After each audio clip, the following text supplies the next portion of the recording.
In example 5, we're gonna solve a polynomial equation. So we are given an equation at the top.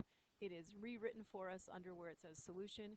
We're going to begin by setting the equation equal to 0. And to do that, we need to add positive 30x to each side. So that'll leave us with 0 on the right-hand side. And on the left-hand side, we'll end up with 5x cubed minus 25x squared plus positive 30x. Now we're ready to think about factoring. As I look at all three terms, they all have, as far as numbers go, a factor of 5 in common. And as far as variables go, they all have x in common. So I'm going to factor out 5x and see what's left.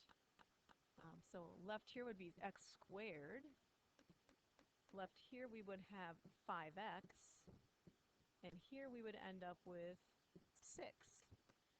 So we have factored out our greatest common monomial factor. Now we're going to start thinking about how to factor that trinomial, x squared minus 5x plus 6. And to do that, we need to think about factors of 6 that add up to negative 5. So I'm going to start thinking about what would make that happen. And also, because our last term is positive and our middle term is negative, it looks like we're going to have two negative numbers here. Two negative numbers. So factors of 6 are 1 and 6, 2 and 3. If I think about adding, and if they're both negative, 2 plus 3 would be 5. So it looks like that's what I'm looking for. I'm looking for negative 2 plus negative 3 equals negative 5. That's what I'm going to use here. So factoring out the trinomial, I'm going to have x minus 2 multiplied by x minus 3. Now I can check that. I can just use FOIL. X times x first would be x squared. On the outside, negative 3x. On the inside, negative 2x. That adds up to negative 5x. And for last, I would be doing negative 2 times negative 3, which would be positive 6. So these are the factors of this trinomial that works.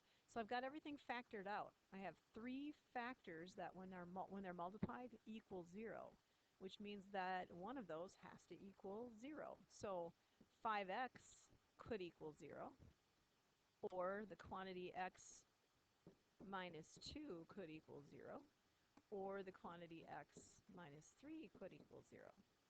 So looking back, if 5x is equal to 0, x is going to have to be 0. 5 times 0 is 0. X would have to be 2 here. 2 minus 2 would be 0. X would have to be 3 here, because 3 minus 3 is equal to 0.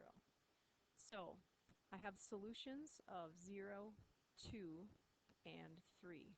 I forgot to put over on the side, I factored out 5x in that step. So that's example 5.